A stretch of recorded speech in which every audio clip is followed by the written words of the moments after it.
కొంతమంది ఏమో అసలు మేము వీటి మీద మాకు సంబంధం లేదని చెప్తే, సంబంధం లేదని చెప్పడానికనంటే సంబంధం ఉన్నందుకేనా మీరు ఏదంతా ప్లాన్ చేసిందని ఇట్లా చర్చ జరుగుతుంది. ఏది ఏమైనా ఒకటి క్రూషియల్ జంక్చర్ లో ముగ్గురం ఇప్పుడు శ్రవణ్ గారైనా లేదంటే ప్రకాష్ గారైనా మేమైనా తెలంగాణ మూవ్మెంట్ నుంచి వాళ్ళని చూసిన క్రమంలో ధర్మ సందేహమా, సందిగ్ధమా, ఉద్దేశపూర్వక ఎత్తుగడన, ఇది కూడా ఒక స్ట్రాటజీనా, ఇవన్నీ తేలాలి. ఇదంతా ఉద్యమము, రాజకీయ నాయకత్వము, వీటి మీద కొంత అవగాహన ఉన్న వాళ్ళకి ఇది అర్థమవుతుంది. ఇప్పుడు మా పార్టీలో ఇట్లాంటి సంశయాలు ఉండవు.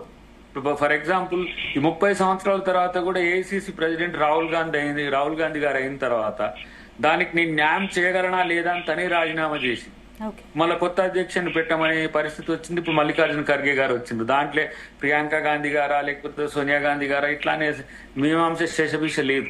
కాబట్టి వీళ్లకు ప్రాంతీయ పార్టీగా వచ్చిన సమస్య ఇప్పుడు శిబు సోరెన్ కు పోటీ, శిబు సోరెన్ వాళ్ళ దాంట్లో అంటే ఒక రీజనల్ పార్టీ మూమెంట్ తరహా ఉన్న పార్టీ శిబు సోరెన్ అంటే జేఎంఎం చూసుకుంటే జార్ఖండ్ లో హేమంత్ సోరెన్ ఇప్పుడు సక్సెసర్ గా మారగలిగిండు. ఒరిస్సాలో బిజు పట్నాయక్ పరంపరగా ఇలా నవీన్ పట్నాయక్ రాగలిగిండు, ఆయనది కూడా టెన్యూర్ మొన్న అయిపోయింది.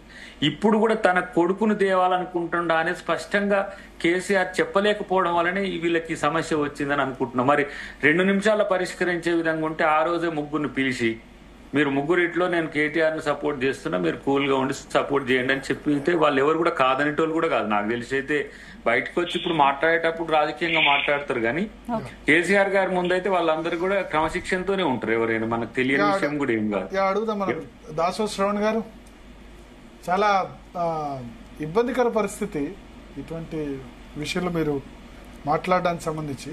అయితే ఒకటి ఎయిర్పోర్ట్ లో ఇప్పుడు మనకు విజువల్స్ వచ్చి అక్కడ కనబడుతున్నాయి, ఎక్కడ గులాబీ జెండాలు లేవు, బీఆర్ఎస్ కార్యకర్తలు లేరు, జాగృతి వాళ్లే కనబడుతున్నారు. సామాజిక తెలంగాణ కోసం పోరాడుతున్న కవితక్కకి స్వాగతం, టీం కవితక్క. సో ఆ విధంగా ఉన్నాయి ఫ్లెక్సీలు, అవి కూడా క్లియర్ గా డిజైన్ చేయించారు. సో వేరే ఫోటో కూడా లేదు, ఓన్లీ కవిత ఫోటో అంతే, కేసీఆర్ ఫోటో కూడా లేదు. ఎవరో ఔత్సాహికులు పెడితే పెట్టినా మరి ఏమంటారంటే అంటే ఒకటి ఇందులో అంటే నాకు ఒకటి ఏంటంటే ప్లీనరీ సక్సెస్ అయింది, చాలా 10 లక్షల మంది వచ్చారు. సరే అక్కడ ఎంతమంది వచ్చినా కేసీఆర్ ప్రసంగం కోసం టీవీలో వ్యూవర్షిప్ రికార్డులు బద్దలు కొట్టింది. ఏప్రిల్ 27 10 లక్షల మంది ఒకటేసారి లైవ్ లో చూసిండ్రు. తర్వాత ఆ వీడియోలు దగ్గర కోట్లు దాటిపోయి. So that it self shows KCR కోసం మళ్ళీ రాష్ట్ర ప్రజలు ఆసక్తిగా ఎదురు చూస్తున్నారు ఆయన మూవ్మెంట్ అనేది.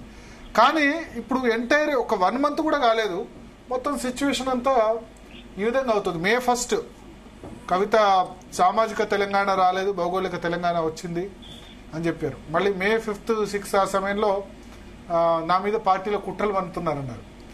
May 13 బహుశా 13th 14th హరీష్ రావు వచ్చి కేటీఆర్ నాయకత్వంలో పనిచేసిన సిద్ధం అనేసరికి మళ్ళీ కొంత యూనిటీ అయిపోయారు. మళ్ళీ లెటర్ బయటికి రావడంతో మళ్ళీ ఆ విధంగా జరిగింది. సో 1 మంత్ లో చాలా పరిణామాలు బీఆర్ఎస్ లో జరుగుతున్నాయి. అంటే సోదరులు మిత్రులు వారు దయాకర్ గారు మాట్లాడుతూ కాంగ్రెస్ పార్టీలో మాట్లాడుతున్న చాలా మంది నాయకులకు స్వతహాగా మేధావి కాబట్టి, ఉద్యమకారుడు కాబట్టి కొంత భిన్నంగా మాట్లాడినరు. I appreciate it. వారే అన్నారు అసలు ఆ లెటరు ఒరిజినల్ లెటరా లేకపోతే ఫేక్ లెటరా అనేది ఇంకా తేలవలసిన అవసరం ఉంది. అది ఎయిర్పోర్ట్ లో వారు దిగిన తర్వాత వారు మాట్లాడితే పార్టీకి సమాచారం వచ్చి ఉండాలి కదా, అది fake letter. How do we know? See how do we know? You tell me. There are we are outsiders. You are no అదే చెప్తున్నా. How do you know? You tell me. You have it's a hand written letter గా కనబడుతున్నది. అది కూడా A4 గారి sign అయినా అది కవిత గారి. I don't know. I honestly have never taken her signature.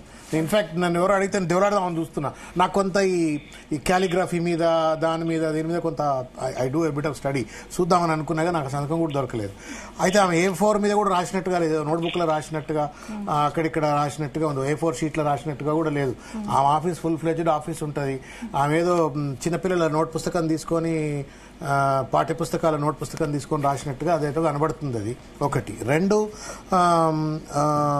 ఎందుకు మా మిత్రులు అన్నారు నేనేదో రేవంత్ రెడ్డి గారు కోపం మీద అనలా.